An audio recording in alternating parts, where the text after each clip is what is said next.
Kamu gimana kabarnya hari ini? Pasti capek banget ya?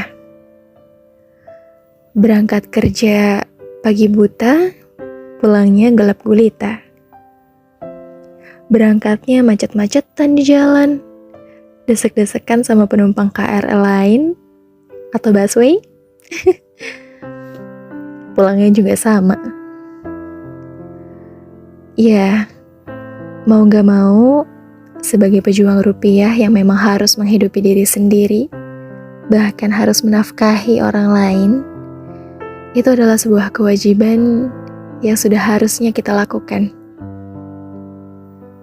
Dan untuk kamu para pekerja keras, kita ngobrol sebentar yuk.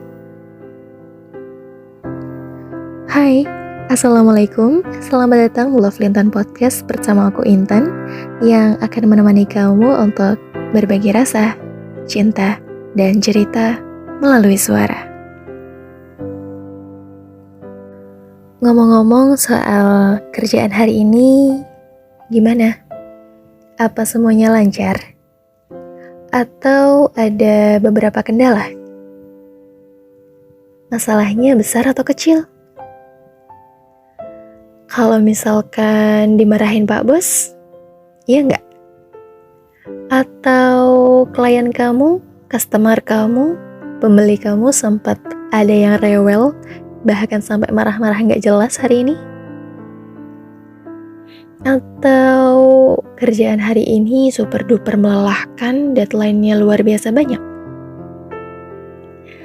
Apapun masalah yang kamu hadapi, sebesar apapun masalah itu, kamu hebat deh udah bisa ngelaluin itu semua. Aku yakin juga pasti di antara kamu ada yang pernah ngerasa capek, ngerasa pengen ngeluh, ngerasa pengen ngudahin semua pekerjaan itu. Tapi terkadang suka kepikiran lagi, nanti kalau aku nggak kerja, aku nggak di sini lagi, gimana aku bisa memenuhi kebutuhan aku sehari-hari? Pasti banget banyak yang kepikiran kayak gitu. Ibarat kayak pekerjaannya tuh berat banget, luar biasa, punya lingkungan yang nggak menyenangkan, lingkungan toksik lah istilahnya, tapi kayak kita mau nggak mau harus ada di dalam suatu pekerjaan itu. Karena zaman sekarang sama-sama kita tahu ya, kalau mencari pekerjaan itu hal yang luar biasa sulit. Banyak sekali orang-orang di luar sana yang masih pengangguran, pengen banget rasanya bisa ngerasain sebuah pekerjaan. Karena mereka butuh uang untuk memenuhi kebutuhan hidup mereka. Mereka butuh sebuah penghasilan untuk menafkahi keluarga mereka. Bahkan ada orang tua yang memang harus mereka tanggung kan. Untuk kamu yang sampai saat ini masih terus berjuang keras, masih terus melakukan kerja yang sangat luar biasa melelahkan, nih, aku kasih 2 jempol aku ke kamu ya. Kamu luar biasa hebat, kamu manusia kuat. Aku cuma mau menyampaikan bahwa kalau misalkan kamu suatu hari kepikiran rasanya capek luar biasa, pengen ngudahin itu semua, kamu ingat ya kata-kataku, bahwa secapek-capeknya orang kerja, akan lebih capek lagi orang-orang yang sampai detik ini belum mendapatkan pekerjaan. Padahal mereka sudah melamar ke sana, ke sini, tapi masih nihil. Padahal di balik itu semua, mereka masih banyak sekali tanggungannya. Mulai untuk menafkahi keluarga mereka, mulai untuk membayarkan tanggungan-tanggungan utang mereka, mulai untuk membiayai kehidupan keluarga besar mereka. Kita gak pernah tahu bahwa orang-orang di luar sana banyak loh yang diharapkan jadi tulang punggung keluarga, tapi sampai sekarang mencari pekerjaan pun masih kesulitan. Jadi bersyukurlah kamu ya, yang sekarang udah punya pekerjaan, walaupun rasanya capek banget luar biasa, tetap harus disyukuri ya.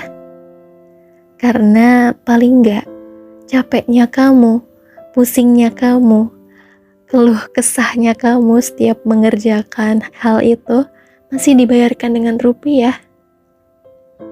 Beda sama mereka yang kayak berjuang, mencari kesana kemari, menghabiskan tenaga, energi, biaya, pikiran, tapi nggak ada hasil apa-apa. Jadi, secapek-capeknya kamu, sepusing-pusingnya kamu, yuk kita sama-sama bersyukur atas pekerjaan yang sudah kita miliki. Aku jadi mau cerita tentang salah satu pengalaman aku yang pernah bertemu dengan seorang pejuang rupiah yang benar-benar sudah sangat tua. Sebut aja bapak ini si Bapak A ya. Saat itu tuh kayak di pinggir jalan, beliau tuh ya bawa kayak tas gitu. Tapi yang aku inget tasnya tuh bukan kayak tas ransel gitu loh. Entah kayak tas goodie bag tapi besar, terus kayak isinya buku-buku lumayan banyak. Tapi saat itu bapak itu tuh nggak bisa yang kayak modelan jalan sigap cepet gitu, enggak. Kayak jalannya benar-benar udah pelan-pelan, hati-hati. Ya you know lah, berarti kayak memang usianya sudah renta dan jalannya udah nggak bisa sepowerful dulu gitu. Saat itu sebenarnya kayak aku nggak ada kepikiran mau beli, cuma kayak penasaran aja. Kebetulan saat itu aku emang lagi nunggu kendaraan juga. Ya biasalah nunggu angkot. Yang emang belum dateng, bapak itu lewat. Kayak iseng lah nih aku tanya, jualan apa pak? Bapaknya dengan sumringah kayak menawarkan berbagai macam jualan yang dia bawa. Saat itu aku ingat banget ada jus ama yang warnanya merah, buku tuntunan sholat, dan buku kayak buat ngaji-ngaji gitu loh, Iqra. Terus kayak dia nawarin lagi, nih ada kisah Nabi, ada ini. Jadi kayak bawa banyak banget buku gitu di tas yang dia bawa, yang beliau bawa itu. Kemudian kayak aku nanya, satunya berapa pak? Aku inget banget, itu pas lagi aku SMA, jus ama. Saat itu beliau jual 5.000.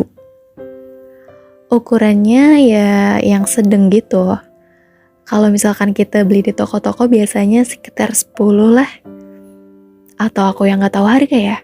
Ya tapi seingat aku saat itu emang 5.000 beliau jual.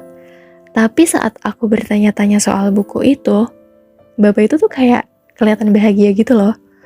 Terus beliau sempat bilang gini, mau yang mana nanti bapak diskon kalau misalkan beli sekian gitu. Jadi kayak aku tuh sempat bertanya-tanya, ini buku udah murah tapi masih mau didiskon dan bapaknya kayak udah kelihatan renta gitu. Ini nanti untungnya berapa gitu kan, sempat bertanya-tanya. Terus kayak ya ngobrol lah. Biasa kan aku kayak emang sok kenal so deket gitu ya, SKSD gitu kalau sama orang baru. Ya ngobrol lah kita, udah kayak akrab gitu lah. Bapaknya tuh sempat cerita kalau misalkan beliau itu butuh banget uang buat dikirim ke kampungnya untuk ya menafkahi anak dan juga istrinya. Dan beliau saat itu pulangnya kayak per 2 minggu sekali karena emang lumayan jauh. Aku lupa pasti kampungnya di mana, tapi yang jelas bukan daerah Jakarta. Ya lumayan jauh lah dan itu butuh ongkos. Dan beliau ke Jakarta karena beliau pikir di sini di Jakarta itu akan lebih ramai daripada di kampung tempat beliau. Ya, beliau menjual berbagai macam buku-buku Islam yang beliau jajakan gitu di pinggir jalan. Memang kelihatannya seperti kurang menarik, tapi usaha beliau itu benar-benar luar biasa, aku acungi jempol. Dimana gak semua anak muda itu punya tekad untuk mencari nafkah seperti beliau. Yang kalau misalkan sekeras apapun badainya dihantam aja. Yang penting bisa dapat makan, yang penting bisa dapat uang. Dengan cara yang halal tentunya. Dan saat itu ya namanya megang uang cuma sedikit ya, baru pulang sekolah gitu. Ya aku beli cuma beberapa aja. Tapi yang aku salutnya lagi, beliau luar biasa bilang terima kasih mendoakan gak putus-putus, dan beliau bilang aku pembeli pertamanya. Siapa yang gak makdek coba, makdek gitu. Loh, kayak sebanyak ini, udah siang gitu kan namanya pulang sekolah. Kayak, aku pembeli pertama. Kenapa orang-orang di luar sana tuh emang kayak gak ada yang tertarik beli gitu. Aku minta ke kalian semua ya, kalau misalkan suatu saat kalian ketemu sama beliau-beliau ini, orang tua yang sudah benar-benar gak bisa nih kelihatannya energik banget kayak anak-anak muda, orang tua yang memang benar-benar menjajakan makanannya, minumannya, dagangannya, apapun yang mereka jajakan. Kalau misalkan kalian gak butuh sekalipun, dibeli ya. Karena mereka cuma mencari nafkah untuk menyambung kehidupan, bukan untuk memperkaya diri sendiri. Dan aku mau kita semua sebagai anak yang jauh lebih muda daripada beliau bisa belajar tentang arti kerja keras, tentang pantang menyerah.